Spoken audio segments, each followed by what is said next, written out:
Hi guys! So today we are going to talk about the wind turbine. So let's start with the overview of wind turbine. What is wind turbine? Ayon nga sa mga nakalagay dyan tungkol sa wind turbine, ito ay renewable energy na gumagamit ng lakas ng hangin upang makagawa ng kuryente.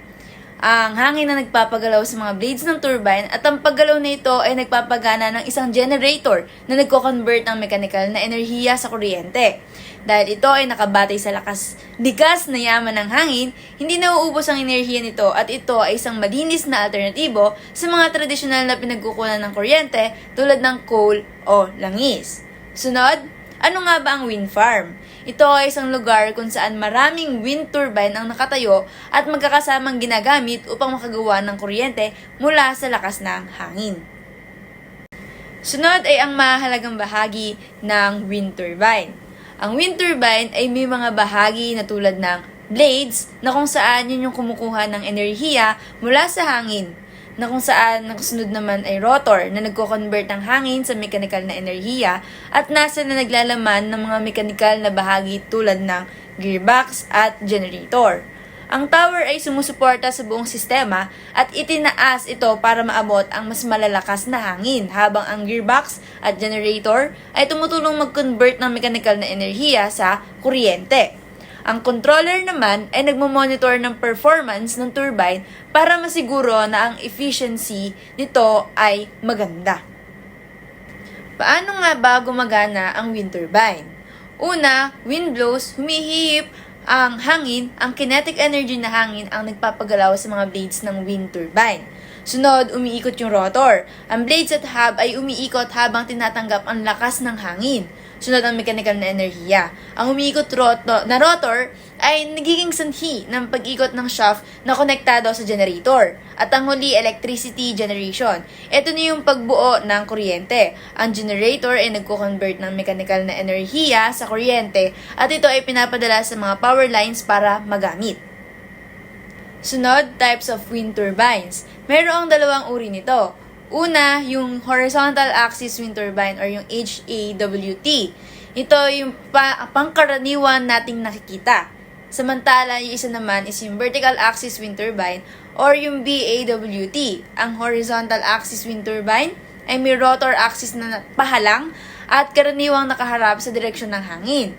Mas mataas ang efficiency nito at kadalasang ginagamit sa malalaking wind farms. Ngunit, kailangan ng mekanismo para i-orient ito sa hangin. Samantala, ang vertical axis wind turbine naman ay may rotor axis na patayo at hindi kailangang itutok sa direksyon ng hangin. Kaya mas angkop ito sa mga lugar na may pabago-bagong direksyon ng hangin. Mas maliit na espasyo, ngunit mas mababa ang efficiency nito kumpara sa horizontal axis wind turbine at kadalasan ginagamit sa mas maliit na proyekto. Next is uses of wind turbines. First, generate electricity for homes, businesses, and the power grid. Ang wind turbine ay nagge-generate ng kuryente mula sa hangin na maaaring gamitin para mag-supply ng enerhiya sa mga bahay, negosyo, at sa power grid para sa mas malawak na lugar. Ang kuryenteng ito ay malinis at renewable kaya nakatutulong sa pagbabawas ng paggamit ng fossil fuels. Sunod, large onshore and offshore wind farms produce significant renewable energy. Ang malalaking onshore at offshore wind farms ay nagpo-produce ng malaking halagang renewable energy. Gamit ang wind turbines, ang onshore wind farms ay nasa lupa, habang ang offshore wind farms ay matatagpuan sa dagat. Pareho silang nag-generate ng kuryente mula sa hangin na walang negatibong epekto sa kalikasan. Sunod ay ang mga benepisyo ng wind turbines. Una, renewable. Ang hangin ay isang sustainable at malinis na pinagkukuhanan ng enerhiya. Pangalawa, mababa ang epekto sa kalikasan. Walang direktang polusyon o emissions, yung carbon emissions, habang tumatakbo ang wind turbines. Next is cost-effective. Isa ito sa pinakamurang pinagkukunan ng enerhiya sa maraming lugar. Next, the history of turbines. First, ancient wind power, 5,000 before Common Era to 1,000 Common Era. Noong 5000 BCE, unang ginamit ang enerhiya mula sa hangin sa Persia para magpatakbo ng bangka. Pagdating ng 1000 BCE, ginamit naman ang windmill sa Persia para maggiling ng butil at magpump ng tubig gamit ang windmill na may pahalang na mga blades na yari sa tela. Pangalawa, medieval windmills, 1100 to 1500 Common Era. Noong 11th century, kumalat ang paggamit ng windmill sa Europe, lalo na sa Netherlands, kung saan ginamit ang mga ito para mag-drain ng tubig mula sa mga polders o mga lupaing binaba mula sa tubig. Pagdating ng 14th century, umabot sa pinakamataas na antas ng kahusayan ang mga Dutch windmills na may umiikot na tore at mas malalaking blades na nagpapabilis sa prosesong paggamit ng hangin upang magtrabaho ng mas epektibo. Tatlo, Industrial Revolution and Early Mechanical Uses, 1800s. Noong 1887, si James Blyth mula sa Scotland ang nagdevelop ng unang wind turbine na kayang mag-generate ng kuryente. Pagkatapos noong 1891, si Heinrich Laufer ay nagtayo ng wind turbine sa Germany na sinundan ng Charles F. Brush na gumawa ng mas malaking turbine noong 1900 para sa kanyang mansyon sa Cleveland. Ang mga wind turbines na ito ay nagsimulang mag-produce ng kuryente, isang mahalagang hakbang sa pagdevelop ng renewable energy technology.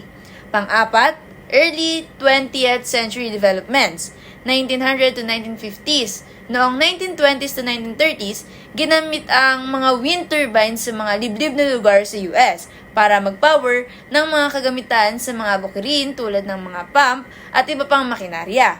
Pagdating ng 1941, ang Smith-Putnam wind turbine sa Vermont ang naging kauna-unahang wind turbine na may kapasidad na 1.25 megawatts, isang malaking hakbang sa paggawa ng malalaking turbines.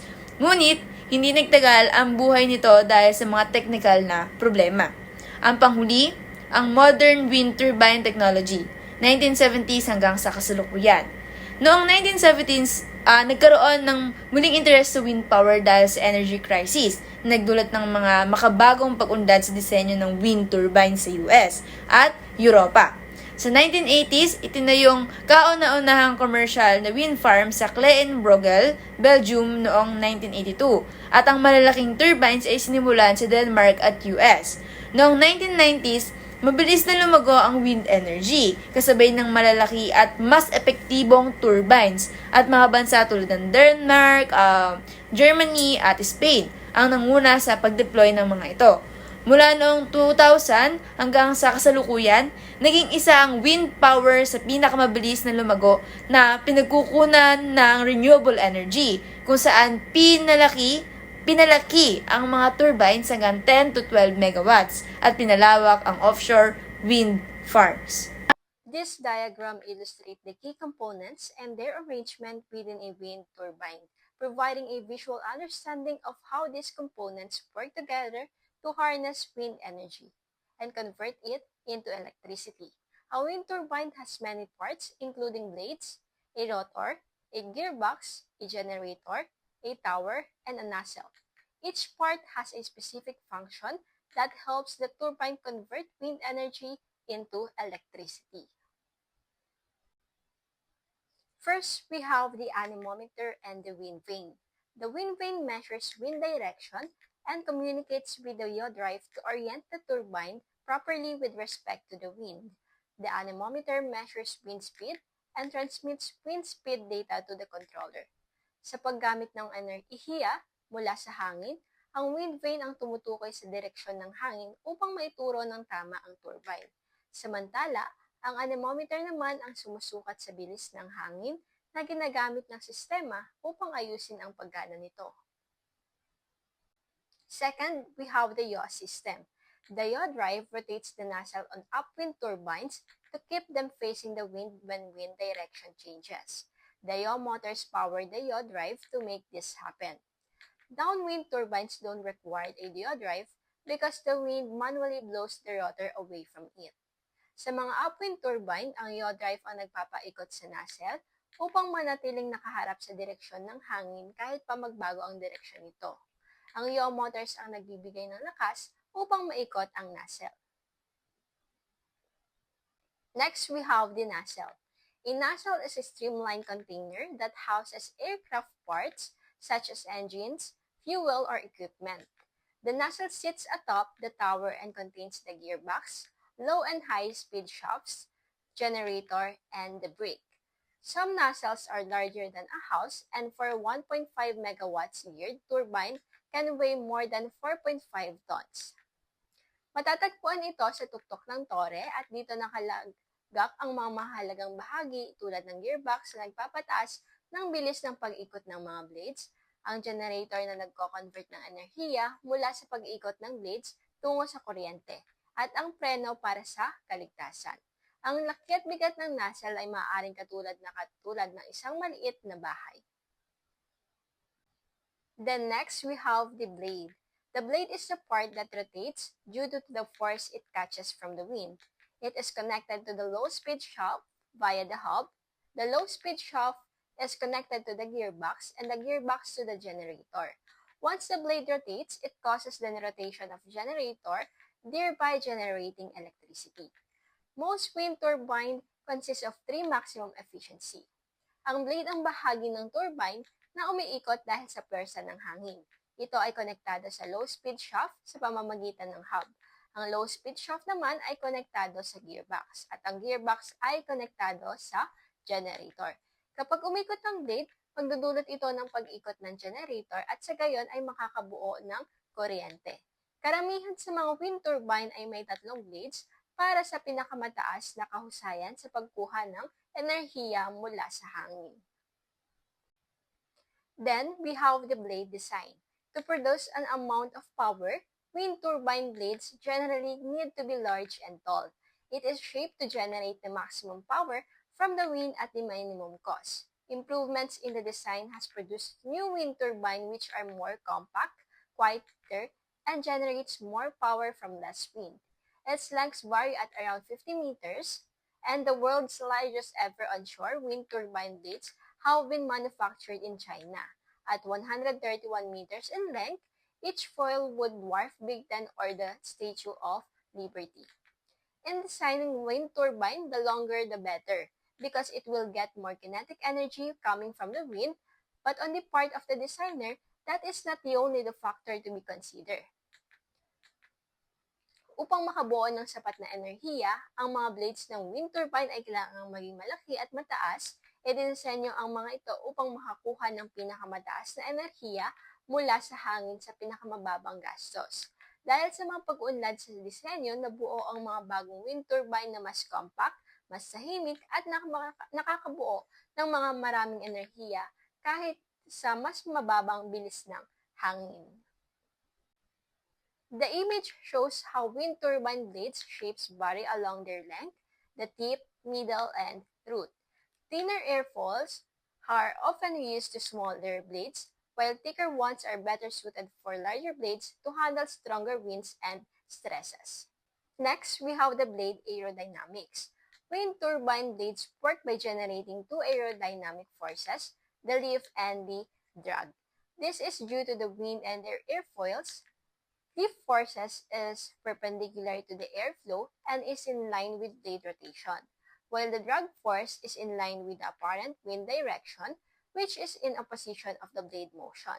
Drag increases in proportion to the frontal area of an object facing the wind. Kapag nagde-design ang isang engineer ng wind turbine, ano ang dapat mas malaki? Yung lift force or yung drag force? Sa pagdedesenyo ng wind turbine, ang lift force ay dapat mas malaki kaysa sa drag force. Ang lift force ay ang pwersa na kumikilos patayo sa direksyon ng hangin, at ito ang nagpapahintulot sa blades ng turbine na mag-ikot ng mas epektibo. Ang drag force naman ay ang pwersa na tumutulak pabalik at humahadlang sa galaw ng turbine. Kapag mas malaki ang lift force kaysa sa drag force, mas magiging efficient ang turbine sa pag-convert ng enerhiya mula sa hangin patungo sa mekanikal na enerhiya. Kaya ang goal sa disenyo ng blades ng wind turbine ay mag-maximize ng lift habang pinapaliit ang drag upang mapataas ang performance at efficiency. Kapag nagde-design ang isang engineer ng wind turbine, ano ang dapat mas malaki? Yung lift force or yung drag force? Sa pagdedesenyo ng wind turbine, ang lift force ay dapat mas malaki kaysa sa drag force. Ang lift force ay ang pwersa na kumikilos patayo sa direksyon ng hangin.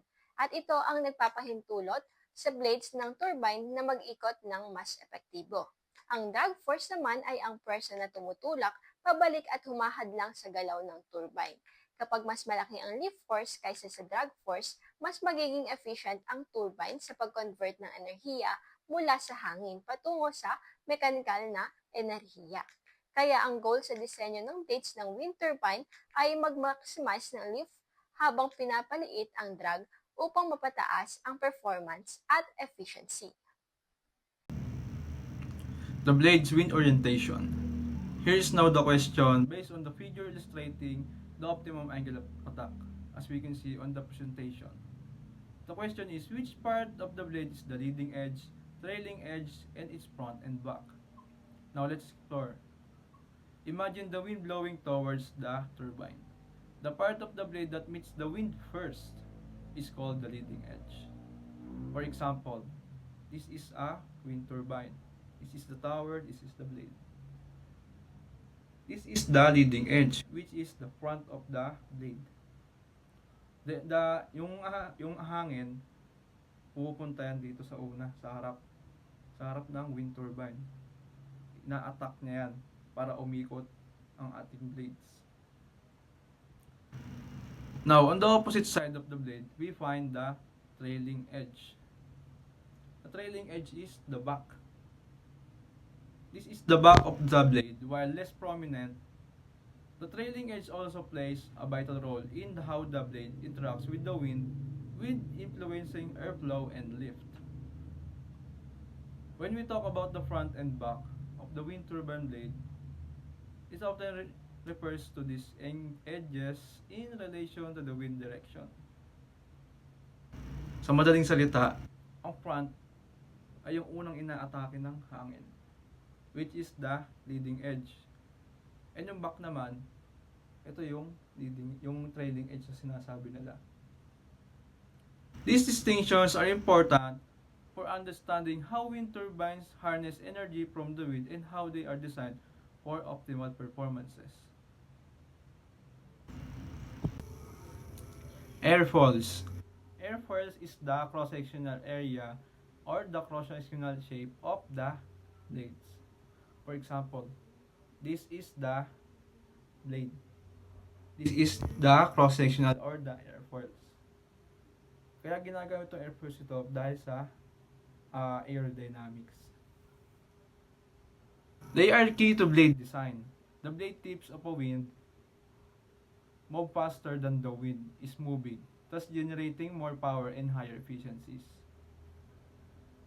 Dahil sa may airfoils na ito, mas mabilis ang movement ng ating blades kaysa sa movement ng air.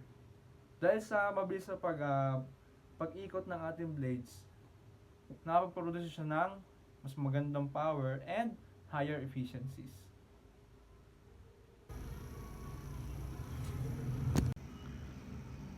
The blade's rotation. The question is, what will be the rotation of the blade?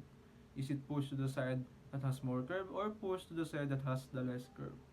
As said earlier, the more curve has the low pressure and the less curve has the high pressure.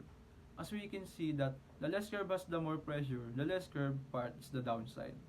As we can see on the photo, the downside. For example, this is the blade. This is the more curve and this is the less curve. The more curve has the low pressure and the less curve has the high pressure. Therefore, the rotation will be from down to up because of the high pressure on the downside causes the blade to rotate upward. This is the blade. This is the low pressure and this is the high pressure. Because of the high pressure, the air, itutulak ng high pressure na yan, yung blade, para mag-rotate from down to up. Yun nagkakos ng pag-ikot ng blades ng wind turbine.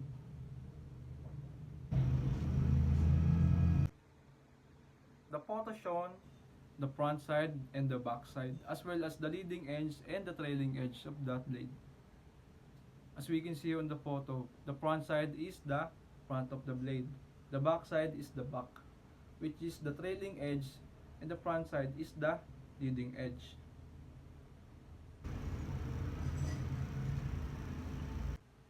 In addition to its curved design, twisted and tapered blades further enhance its aerodynamics, with the combined effect of twisting and tapering the blade along its length improves the angle of attack, increasing speed, efficiency, and lift while reducing drag. For example, this is the blade. In design ng mga engineer, hindi lang basta flat. Hindi na siya basta flat na blade. Kasi pag tinamaan ng hangin yan, hindi basta-basta iikot yan. Ngayon, dinesign ng mga engineers yung blade na twisted. Para siyang twisted siya, tapos para siyang naka-spiral. Dahil sa spiral na yan, doon dudulas yung hangin na yan. Na nagkokos ng pag-ikot ng blades. Dahil sa pagiging twisted na yan, mas nai-increase ng turbine o mas nagiging mabilis ang pag-ikot ng LSC or pag-ikot ng blades. Mas nagiging efficient ito at nadadagdagan ang lift at nare-reduce ang drag. Kaya ito din ng mga engineers na spiral para mas makapag-generate ng mas magandang electricity at mas madaming na-impact or madaming na-generate na electricity para ma-distribute sa mga bahay.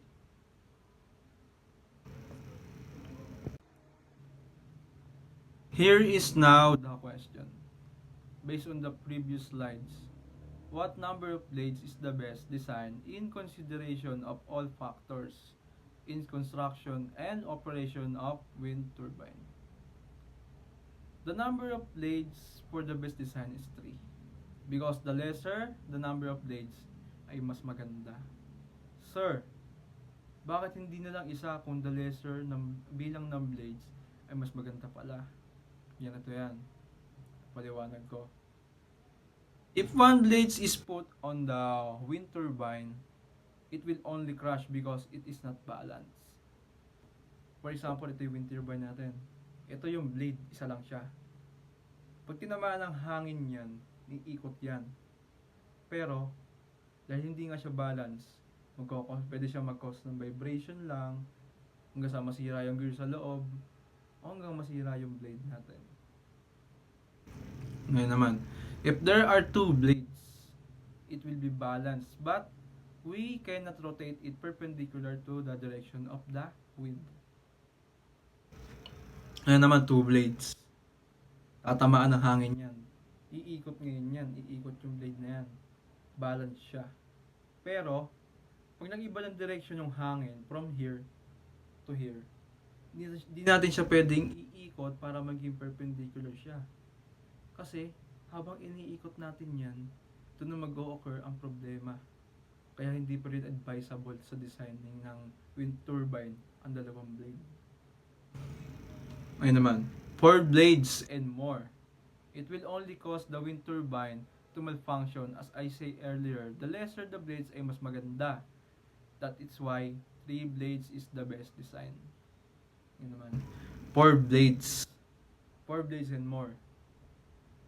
Kaya hindi pa rin siya kino-consider na mas magandang design kahit sinasabing mas madaming blades ay mas mabilis ang ikot ng wind turbine. Ganito kasi yan, may sinusunod sa pag-design ng wind turbine, may ratio yan. Ngayon, ang ratio niyan dapat ay 1:90 based on my research din na. 1:90. Ibig sabihin ng 1:90 na yon, sa isang ikot niya, sa loob sa yung gears naman niya, nakaka-90 na ikot niya. Sa isang ikot ng blade na yan, sa isang ikot, nakaka-90 na ikot sa loob. Nakaka-90 na ikot yung gears. Isipin mo, pag umikot na mabilis yan. Paano ma-handle ng gears sa loob yung pag-ikot na 90 per sa isang ikot ng blades na yan? Ang mangyayari sa gears, may stress lang, masisira. Kaya hindi advisable. Kaya yung wind turbine na yan, may mga limits din yan. May mga limits yan na kino-consider para magiging mas efficient siya at para maiwasan yung pagiging para maiwasan yung magiging sira niya. Yun naman, 3 blades. Kaya consider na 3 blades ay mas maganda. 1 blade, hindi siya pwede. Kasi hindi balance. 2 blades, hindi pa rin siya pwede. Kahit balance siya. Dahil pag inikot nga natin siya, doon mag-o-occur ang problema. 4 blades and more, hindi pa rin siya maganda. Dahil, sinabi ko nga kanina, mas mabilis lang iikot. May stress ang gear sa loob, masisira. May stress lang yan. Ngayon, 3 blades. 3 blades ang the best option para sa pagdi-design ng wind turbine. Kaya ito ang advisable ng mga engineers na nagdi-design ng wind turbine para mas maging efficient siya at mas tumagal at hindi agad masira.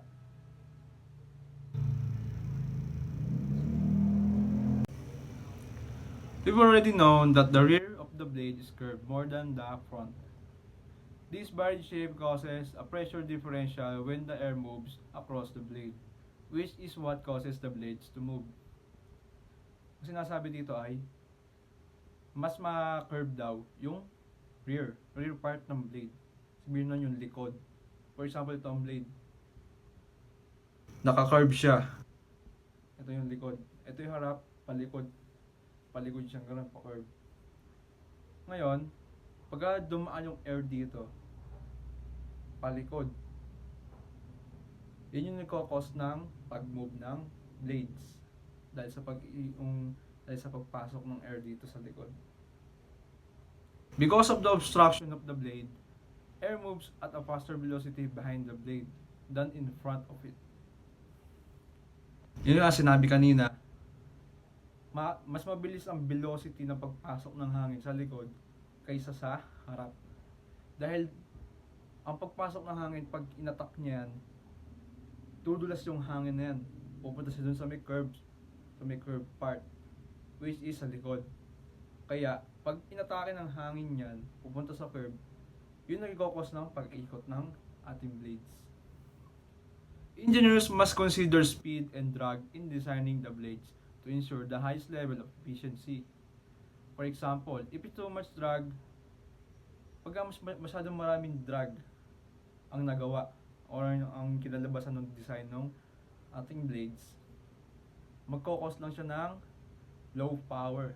Magpuproduce lang siya ng low power pagka too much drag. Pagka naman ang naging design ay wala masyadong drag na kumukontra dun sa bilis nung pag-ikot ng ating blades, ang mangyayari, mabe-break lang niya yung sound barrier. Kaya kailangan, pag nagdi-design ng mga engineers, kailangan balance ang lift and drag. Okay, next slide natin is one blade. Because of the decreased drag, one blade would be the optimum number when it comes to energy yield. So, kasi less blade, less drag. Tapos, more lift. However, one blade could cause the turbine to become unbalanced, and this is not a practical choice for the stability of the turbine. So, para mabalance siya, nilalagyan siya ng pabigat or something like equal ng weight niya sa dulo. Para yung ikot nito is balance. Kaso kapag isa lang yung blade, mas kailangan niya mas mabilis ang ikot nito para makapag-generate ng electricity.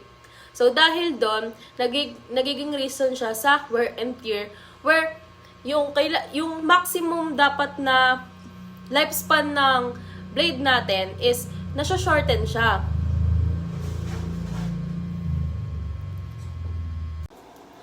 So, next slide is two blades. Two-bladed turbine seems like the optimal configuration for a wind turbine, perfectly balanced, and with one blade less than a three-bladed turbine, they will generate less drag. So, why aren't all turbines made with two blades? So, bakit nga ba hindi natin kadalasang ginagamit ang two-bladed wind turbines? It is because nagkakaroon siya ng yawing problem. It refers to the issue kung saan yung turbine is nahihirapan mag-maintain ng proper alignment with the wind direction dahil sa instability na gawa ng dalawang blade. As a result, nagpa-fluctuate yung power generation and nag-i-increase or dadagdagan yung stress sa system because of uneven aerodynamics force acting on the blade as the turbine attempts to yaw o yung pag-turn nito to face the wind due to the cyclical nature of the forces with just two blades. So, nagkakaroon din ito ng uneven thrust or force na nakukuha sa hangin.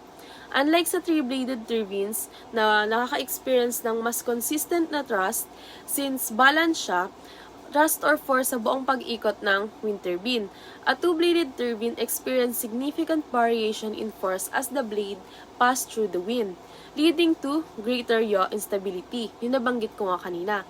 Yung two-bladed turbine is nakaka-experience ng significant variation sa bawat pagdaan ng hangin.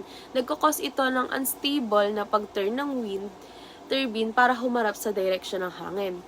Next is yung gyroscopic effect nito.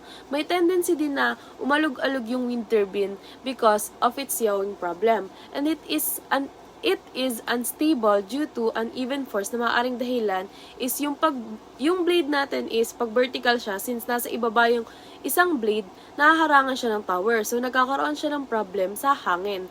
And nagkakaroon din ng increased load on yaw system. Para makompensate yung uneven force na nakukuha sa hangin, yung yaw system sa two-bladed turbine, kailangan nilang magtrabaho ng mas harder para ma-maintain yung alignment. Dahil dito, mas mabilis itong nasisira sa katagalan. So, nagkakaroon din to ng reduced power production. Ito yung when the turbine is not properly aligned with the wind due to yawing issues, it capture less wind energy. So, nagre-result siya ng mababang output. Since hindi natin nakukuha yung ideal na hangin or force ng hangin para sa gusto nating makuha na output or electricity galing sa wind turbine. Next slide natin is more than 3 blades. Having more than 3 blades on a wind turbine it significantly increases wind resistance, leading to lower power generation and reduced efficiency compared to a standard 3-blade design. Essentially, the extra blades create more drag, hindering the turbine's ability to capture wind energy effectively. Pinakaunang problema nito sa higit sa 3 ang blade sa wind turbine is nare-reduce yung efficiency ng wind turbine since yung drag is nadadagdagan or yung wind resistance nito ay tumataas. Ibig sabihin, it will generate less power kumpara sa 3 lang ang blade, which is ideal number of blade. Also, mas bibigat ito and mapapamahal without even getting a advantageous power generation. So, sa aerodynamics naman, with more blades, there is more interference between them, disrupting the airflow and reducing lift generation. Kaya nga, nababawasan yung lift generation na nagpapaikot ng wind turbine, tapos nadadagdagan nyo naman yung drag na pumipigil sa lift nito or pag-ikot ng wind turbine. Next slide natin is 3 blades or yung common na bilang ng blades na ginagamit natin sa mga wind turbines. So, turbines designed with 3 blades are the ideal compromise between high energy yield and greater stability and durability of the turbine itself. With 3 blades, the angular momentum stays constant because when one blade is up, the other 2 are pointing at an angle. So, the turbine can rotate into the wind smoothly. So, mas kaunti ang blade, nababawasan yung air resistance. Pero yung two-bladed turbines is umaalog-alog or unstable when they turn to face the wind. So, mas mainam kasi mas less yung drag pero marami siyang complications. So, dahil lang kanilang angular momentum in the vertical axis is nagbabago depende kung yung blades ay vertical or horizontal. So, yung angular momentum describes the tendency of rotating object to continue rotating. So, yung umiikot na object daw, para magtuloy-tuloy pa yung ikot, dapat ayos yung angular momentum. Sa 3 blades wind turbine, yung angular momentum stay constant dahil kapag yung isang blade is nasa taas, yung other two is nagpo-point at an angle. So the turbine can rotate into the wind smoothly. So, sa aerodynamics efficiency naman nito, yung 3 blades is nag-o-offer ng good balance between capturing wind energy and minimizing aerodynamics drag. Tapos, din siya ng smooth rotation. Ito yung epekto niya. Kasi 3 blades provide smooth and consistent torque. Dahil dito, nami-minimize yung vibration at stress sa turbine component. So, mas tahimik siya or hindi disturbing yung ingay na ibibigay niya dahil dito. Okay, next slide is blade tilting mechanism. A blade tilting mechanism is a sensor-coupled parts of the wind turbine which tilts the blades and guarantees a proper alignment of the blades with the relative velocity, so that its position is always at the optimum angle of attack. Ang blade tilting mechanism sa isang wind turbine ay isang system na nag-aalaw sa pag-aayos ng angle ng mga blades nito. Ito ay isang critical na bahagi ng operasyon ng isang wind turbine dahil kinokontrol nito ang bilis ng pag-ikot ng rotor at ang halaga ng enerhiya na makokolekta nito. Paano nga ba ito gumagana? So, sa controlling rotational speed, the primary purpose is to control the rotational speed of the blades. Yung pag-ikot daw ng blades, kinokontrol nitong blade tilting mechanism. Sa high wind speeds, the blades can be tilted to reduce their interaction with the wind, preventing excessive speed that can damage the turbine. Sa low wind speed naman, the blades can be tilted to increase their interaction with the wind, increasing energy production.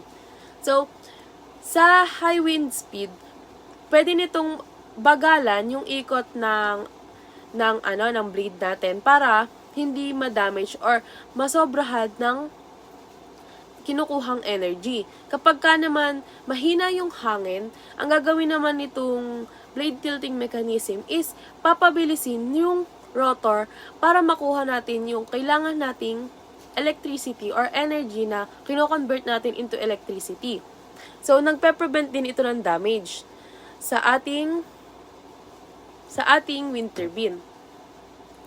Yung mechanism nito is mahalaga sa pagprotekta ng turbine natin against sa damage na kinokos ng strong wind. Siyempre, kung masyadong mabilis ito, baka sumobra yung nakuha nating energy and hindi na nito ma-produce lahat.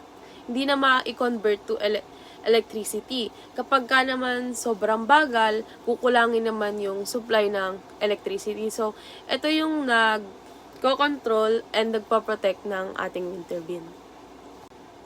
Okay, next is nacelle, the housing structure that sits on top of the tower in a wind turbine. It is typically cylindrical in shape with a diameter ranging from 8 to 15 meters and a length of around 10 meters. It houses the generator, gearbox, and other key components that are essential for converting wind energy into electricity. So, the nacelle is the large enclosed housing located at the top of wind turbine tower. Ito yung nasa likod ng mga blades. And sa loob nito is yung mga parts ng wind turbines na nagge-generate ng electricity. So, think of it as the brain of the turbine. So, ano nga ba yung mga nasa loob ng or key components nitong housing nito? Andito yung generator, gearbox, brake assembly, yaw drive, and so on. It withstand extreme condition. Nacelles are designed to withstand harsh weather condition including strong wind, rain, ice, extreme temperature, bagyo, lindol, lahat-lahat. Kumbaga, shield ito ng components ng wind turbine. It also enable maintenance, provide access for technicians to inspect, maintain, and repair the internal components of the turbine. So, yung nacelle, crucial component siya na nag-ensure ng efficient and safe operation of a wind turbine. Next slide is gearbox. A gearbox is a mechanical device that alters the rotational speed, torque, and direction of a power source, generally a shaft, often using a set of gears. Not all wind turbines designs have gearbox, although most do. Meron tayong mga gearless or direct drive. So, the gearbox in a wind turbine is a crucial component that plays a vital role in the energy conversion process. So, ito na yung tumutulong sa atin para yung energy ma-convert natin into electricity. So, ano nga bang function nito? Speed increase. Wind turbine blades rotate relatively slow. Yung gearbox, dinadagdagan yung rotational speed ng output shaft from the low-speed rotor to a much higher speed suitable for driving the generator. Mahalaga ang pag-increase ng speed kasi kadalasan yung mga generator is nare-require yung high rotational speed for efficient electricity producing. So, imagine ninyo yung bike. Yung pag binitawan natin yung pedals nito, kunyari sobrang bilis na ng pedals natin ganyan. Pag binitawan natin siya, di ba bumabagal siya ng ikot? Tapos, yung gulong niya, mabilis pa rin. So, yung gearbox is similar siya sa binanggit ko na yun about sa bicycle. So, it increased the speed of rotation to generate electricity efficiently. So, sa gearbox, yung common ratio natin is about 90:1 with a rate of 16.7 revolution per meter input from the rotor to 1,500 revolution per meter output generator. So, yung common ratio na yun is sa yung gearbox and relationship ng blade. So, yung 90 na ikot sa gearbox, isang ikot pa lang yon ng blades natin. Hi everyone, I am Irish Andres and I will be reporting the alternative design of the wind turbine. So the alternative design of the wind turbine is the direct drive or gearless. An important fact is that due to the wind inconsistency, the gear-type turbines often operate at partial loads. The efficiency of the PMDD or permanent magnet direct drive generator excels even in these conditions because it continues working nearly to nominal values. This design makes suited even in offshore wind applications. So, the direct drive or gearless turbine has no gearbox. The main shaft spins the generator directly, causing it to spin at the same speed as the turbine blades. Comparing it to a gear-type turbine, the slow rotation and decreased movements of direct drive turbine results to reduced fatigue and stresses on the turbine, resulting to noise reduction and vibration. This gives the turbine a longer life and lower cost of maintenance. So, permanent magnet direct drive or PMDD, despite of wind inconsistency, it excels its continuous operation working nearly to nominal values. The design of the PMDD necessitates offshore wind applications. However, despite of the great factors that direct drive has to offer, naroon din naman itong mga disadvantages. One of them is that mabagal ang rotation ng blades with the magnets it has. So, according to this, the main advantage of the PMDD is that to make up for its slower rotation, more magnets are added to create the required frequency and power. Para makompensate yung bagal ng ikot ng blade, kailangan magdagdag ng set of magnets. If originally, the design of the generator is 8 ball, you may actually increase it to 12 or maybe even more. So, increasing the magnets increases the diameter of the generator, which makes it larger and often heavier than gear-type wind turbine. Another thing is that the additional magnets being used in this type is made up of neodymium, which is expensive. So, By doing that, you may now able to produce a grid quality output once makompensate mo yung number of magnets na kailangan mo para pabilisin ang generator. So, yung issue sa direct drive, yung magnet na ginagamit doon sa direct drive, permanent magnet yon at hindi electromagnet. So, permanent magnet is made up of neodymium, which is 95% of supply usually comes from China. At ang supply na to, onti lang kanilang mga supplier or sa bansa na to, low lang ang supplier kaya sobrang mahal. At the same time, yung dami na idadagdag ng magnet balls, it will make the generator a very large one. So, kaya kadalasan mas malaki yung generator ng gearless kaysa sa geared type. Kasi may magnets na nagpapabigat sa gearless.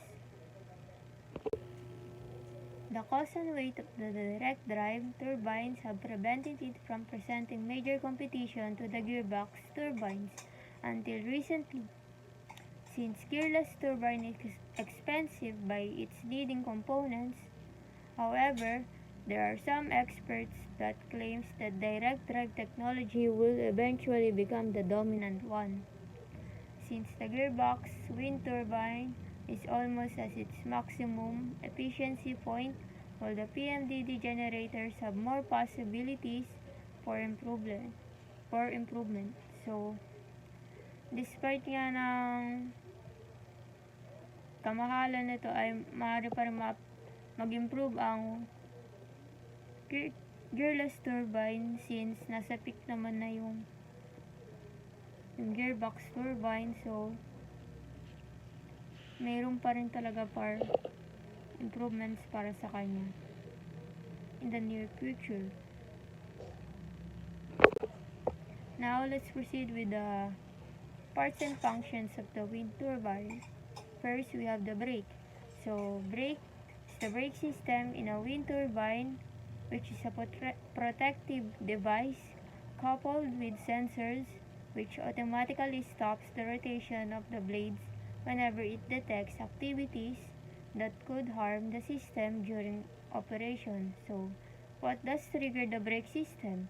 For example, the area produces very high wind speed. It would cause the wind turbine mechanism trigger the brake system in order to prevent the casualties it may produce for the turbine. So, brake system also triggers when the vital parts are not working. For example, the gearbox loses one of its teeth or nabasag or kaya nag-corrode yung mga parts nito, metallic parts or what. It would cause the turbine to malfunction and that would lead to trigger the sensor of the brake system.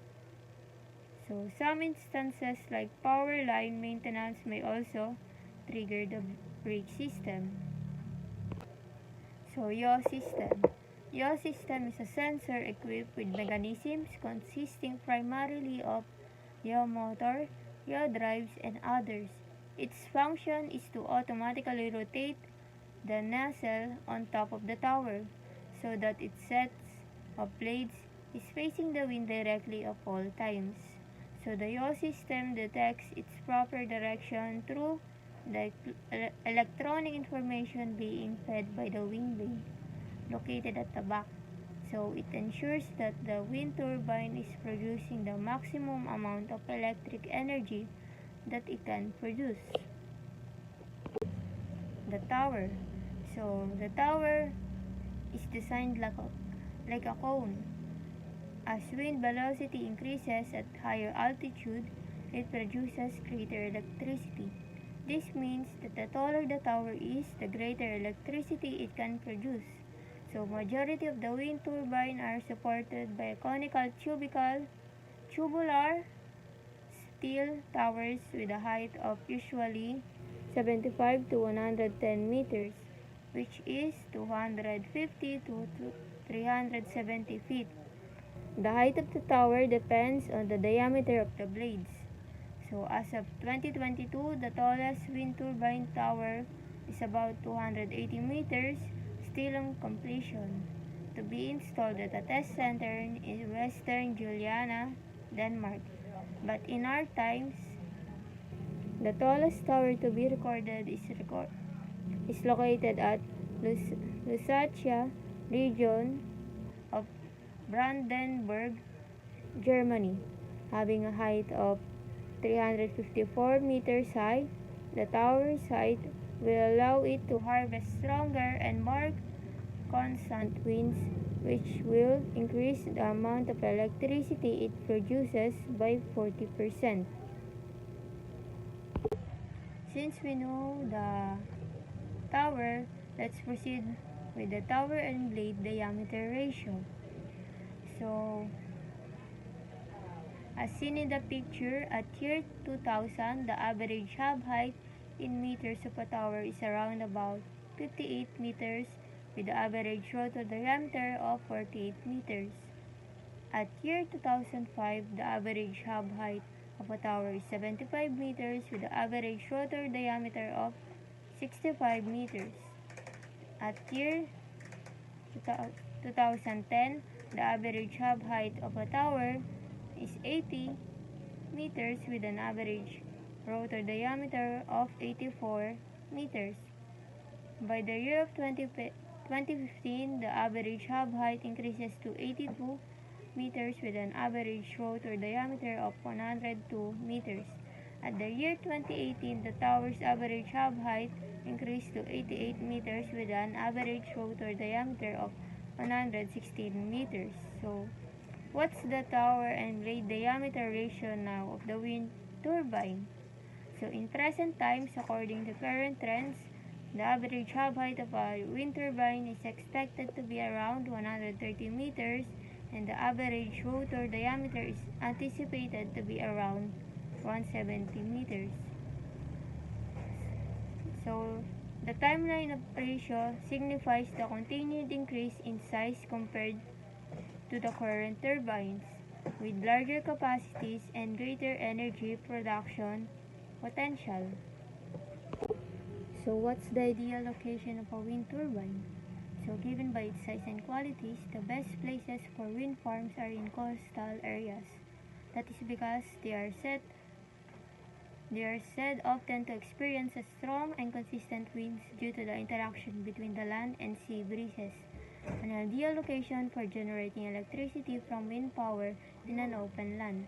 It can also be located at top of rounded hills, open plains, and gaps in mountains.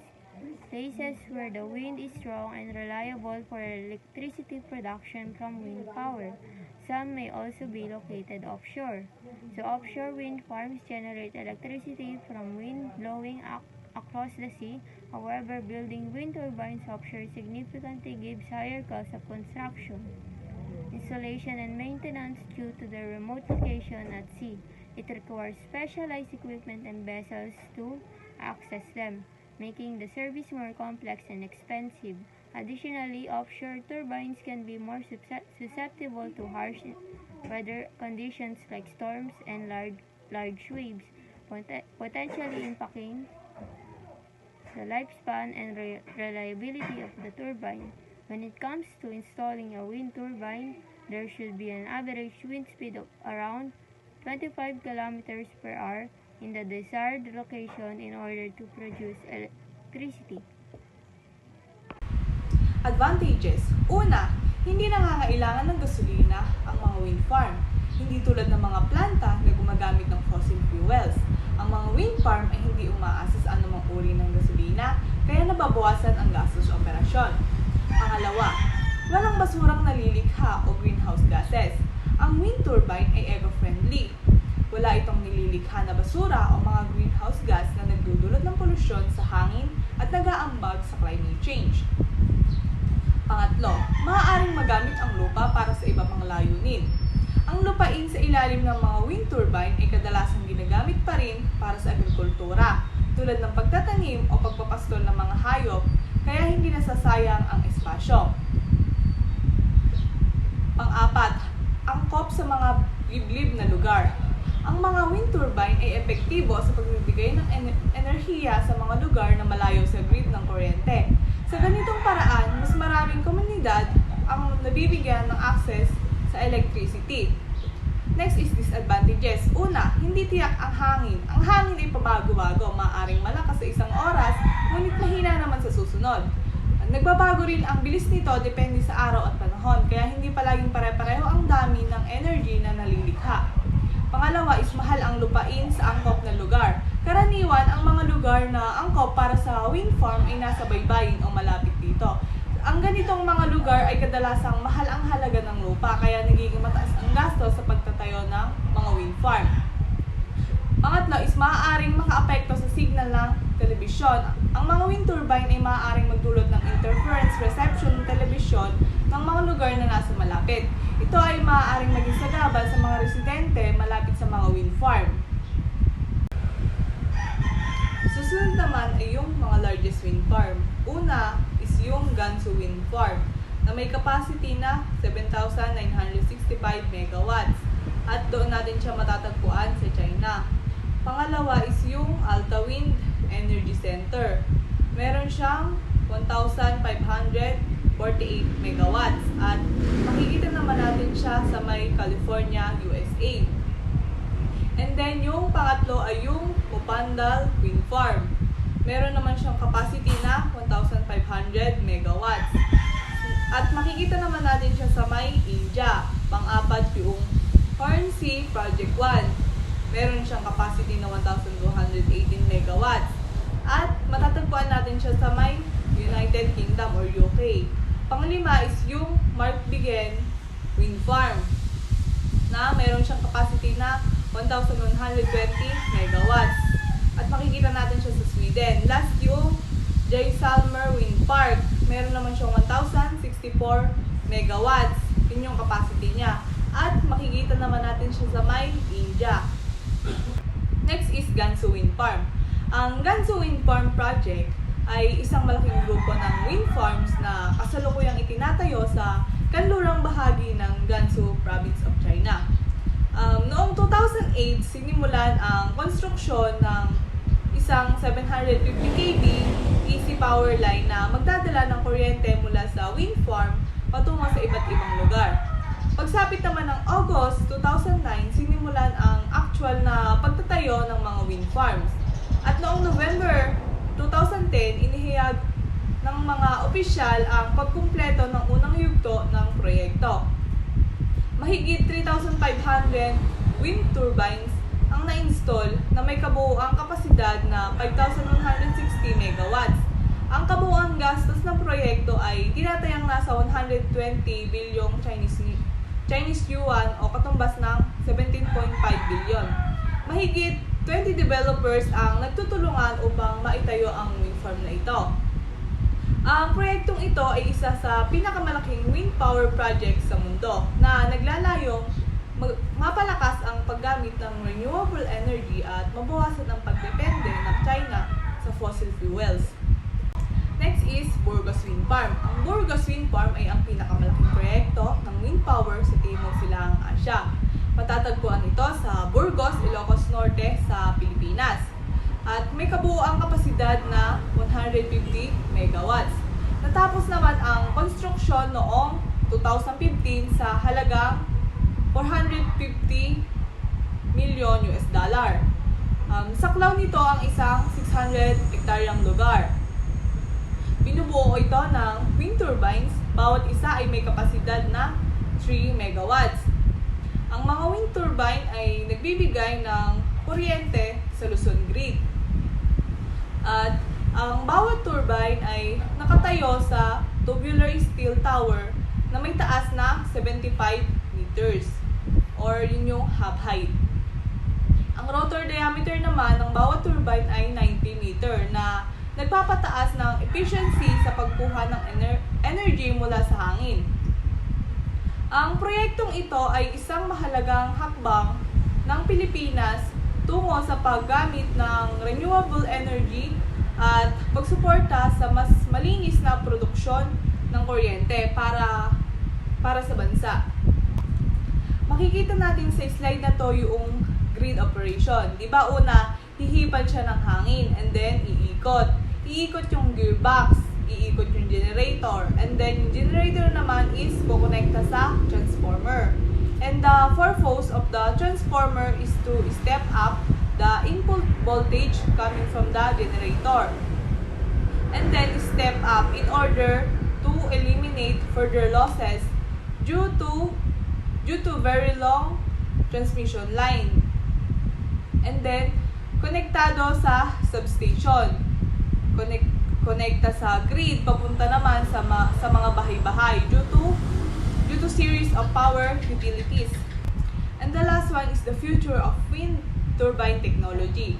Ngayon, pag-uusapan natin ang tungkol sa kinabukasan ng teknolohiya ng wind turbine na nagiging mahalagang bahagi ng ating pandaigdigang paglipat patungo sa renewable energy. Ang mga makabagong teknolohiya ay naglalayon na gawing mas efficient, mas mura at mas angkop ang wind energy sa mga modernong energy grids. For example, advanced materials at aerodynamics. Gumagamit ang mga bagong blades ng lightweight at matitibay na materyales tulad ng carbon fiber. Yung benefits nito ay mas mababang buhay ng turbines at mababang maintenance cost. Pangalawa is yung hybrid systems. Pinagsasama ng wind turbines sa iba pang renewable energy tulad na lang ng solar. Yung benefits naman nito ay mas mataas ang kabuoang produksyon ng energy. Ang teknolohiya ng wind turbines ay patuloy na nagbabago at nagiging mas efficient, mas mura at mas environment friendly.